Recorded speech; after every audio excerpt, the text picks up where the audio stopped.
Hi my loves, welcome back to the channel. If this is your first time stopping by, hey boo, you're welcome to stay. And this video is just basically me talking about life lessons that have transformed me in my 30 years of existence on this earth. Like, I can't believe that I have existed on this earth for 30 years, 30 good years. So yeah, please give me, I deserve some accolades, please. I deserve some accolades. So in case you're wondering, I turned 30 last month on the 3rd of October. And I started a series called 30 Diaries. So the series is basically just me documenting my phase or my transitioning phase into my 30s.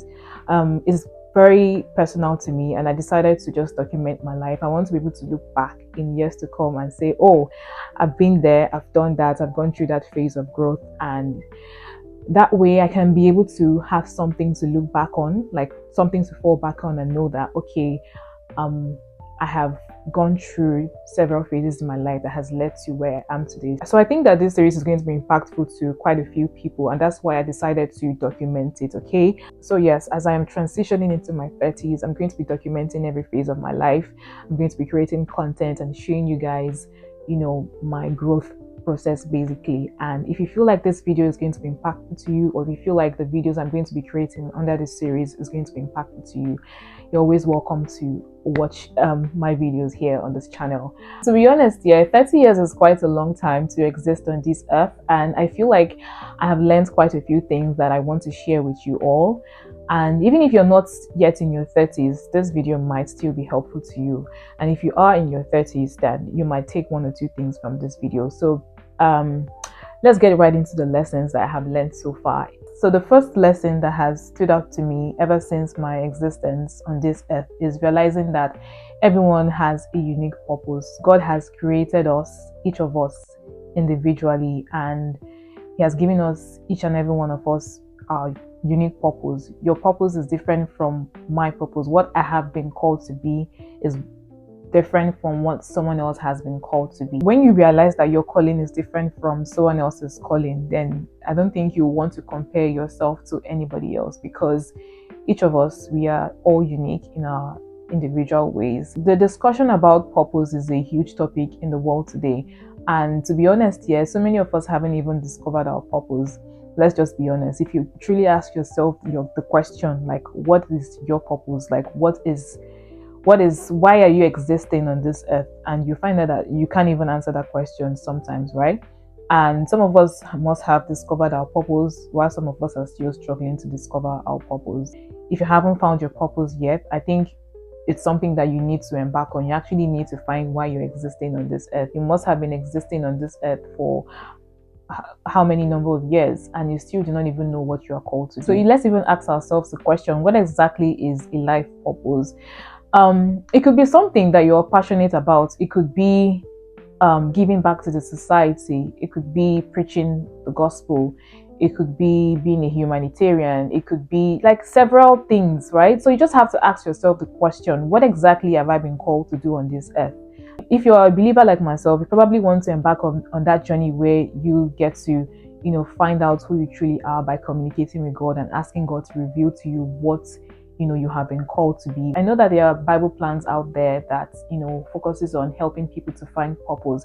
So yeah, try starting from there and see how you get on with finding what your purpose is on this earth. So my second life lesson is that life is not a race. So many of us are always wearing our athletic shoes like we are in competition against time. I want to achieve this certain thing before I'm 30. I want to buy a house before I am 30. I want to buy a car before I'm 30. You're always putting yourself on that pressure because you're looking at society and seeing what other people are doing, and you're also wanting to, follow up. Or you're always like on the go, wanting to do things quickly, wanting to achieve things before a certain time or before a certain age. That is not a healthy way to live life, okay? So it's okay to set a timeline to achieve some certain things, okay? But sometimes it gets really unhealthy, right? And it starts to affect our mental health. It starts to affect our health generally, right? You find out that so many of us are always like, we always want to do things quickly, right? Because we're like, oh, if I'm not like hasty about this thing, this other person is going to do it before I do. You're not in competition with anybody. You're not in competition against time. Take your time to go through the process of life. Take your time to go through the journey. Allow the journey to go through you, okay? Don't put yourself under any certain pressure that you know that would affect you as a human being if you end up doing so. All right, take your time to plan out the things that you want to do. Take your time to enjoy life. Ease out on this life, okay? Life. I don't want to say life is too short, but life is complex already on its own. You don't want to add to that complexity by putting yourself on that race and running against yourself, when really, who are you running against, right? So that's one thing I've told myself, okay? Life is not a race. It's not a race. You're not competing with anybody. You're not competing with yourself as well. Even if you want to compete with yourself, allow it to be a healthy competition that it's not going to affect who you are as a person. My third life lesson is do not envy other people's success. Okay, that is the most dumbest thing that you can do to yourself, by envying others. So that is another unhealthy way to live your life, by envying other people's success. You end up hurting yourself. You end up belittling who you are as a person. You will end up affecting your self-esteem because you're always looking at what other people are doing and not looking at yourself, right? And to be honest, so many of us we're very guilty of that. We're very guilty of envying other people. We see that this person is succeeding at what they are doing, and then you're envious.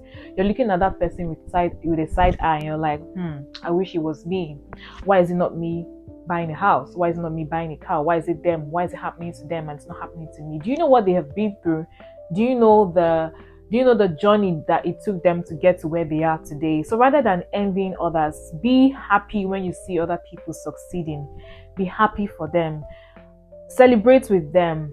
Yours is going to come. Your own is coming. Your own blessing is coming, okay? So don't even waste your time envying other people. Rather, when you see people celebrating, when you see people doing good things for themselves, join them to celebrate and pray for yourself. Even if you want to learn from others, it's okay to learn from what other people are doing. If you want to have honest conversations with people about how they are succeeding, it's okay to have that conversation with them. All right, but try not to compare their success with your success, okay? They might achieve some certain things even before you end up achieving that same thing for yourself, and that's totally fine. Like I said earlier, we've all been called to live our purpose on this earth, and your timing is different from my timing. Every one of us is going to be achieving things at different times. Like, it doesn't have to be all at the same time, okay? So rather than wanting to put yourself on that race in an unhealthy competition, in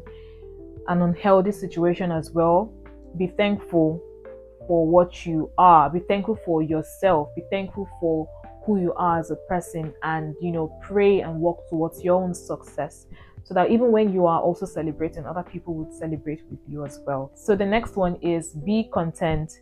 Be content with the little that you have. Very, very important. Contentment is something that many of us are yet to learn, and to be honest, the earlier you learn how to be content with the little that you have, the better for you. If it's something that you do not have as a person, if that's not a skill or a gift that you do not have, you should probably pray to God about it, please. When you are content as an individual, you're going to be experiencing peace of mind and body. You're going to be grateful for the little things that you have. You're just going to basically just appreciate life more when you are content with the minute things that you have. Even if it's one pair of shoes that you have, or two pairs of shoes, and your friends have like 5 pairs or 6 pairs, that's totally fine.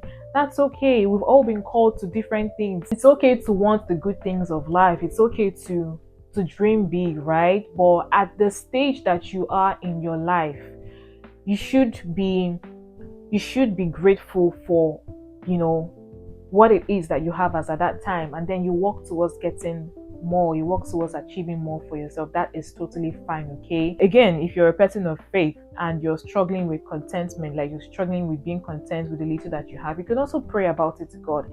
Ask God to give you the grace to be able to be happy where you are, at the state that you are in your life. Ask God for the grace of contentment. Say, God, please help me to be content. Help me to be happy even with the little things that you have given me. Help me to be able to appreciate life more at this stage in my life. My next life lesson is self-love. love yourself, love who you are as a person. I celebrated my birthday last month, and to be honest, I'm looking back and I'm grateful.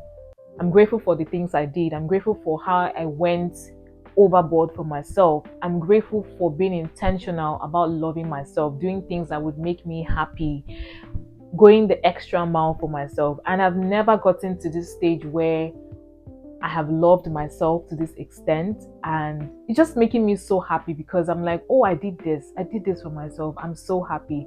And to be honest, it has helped with my self-confidence as a person. Like, I'm just looking back and I'm smiling. Like, October 2024 has been one of the best seasons in my life, honestly. And even comparing it to other years, I feel like this is the year that I went overboard for myself. And to be honest, yeah, you can't even love people if you don't love yourself, if you don't love what you're seeing in the mirror, if you don't love your reflection, if you don't love your image, if you don't love your existence on this earth. Basically, you wouldn't be able to love others. So start with loving yourself, and when you've gotten to that stage where you have, you know, elevated yourself, you've taken yourself to that stage where you're proud of yourself, you're proud of what you see when you look at the mirror. Like, guys, to be honest, I'm looking back and I'm so proud of myself. I'm like, well done, well done. And I think I'm going to continue, this whole self-love thing. Like, say positive things to yourself, declare positive affirmations to yourself, buy things for yourself, do things for yourself, go all out for you, take yourself out, smile at yourself, tell yourself that you are loved. When you have gotten to that stage where you have, loved yourself to the extent where your self-confidence has improved, your person as a whole has improved, you'll be able to give out love because you have love within you to give out. The last life lesson I'm going to talk about is building your faith, right? I'm going to use myself as an example again. It's very important to build your faith as a Christian because life is full of complexities.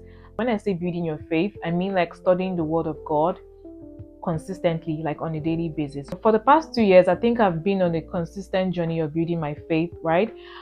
And my faith level has increased. I'm not where I used to be before, right? You need to be able to study the Word of God consistently. That way, you know what the Bible is saying about some certain things that is happening in your life, and you wouldn't be able to know if you don't know what is in the Bible, right? So if you study the Word consistently, it would help you to develop yourself spiritually.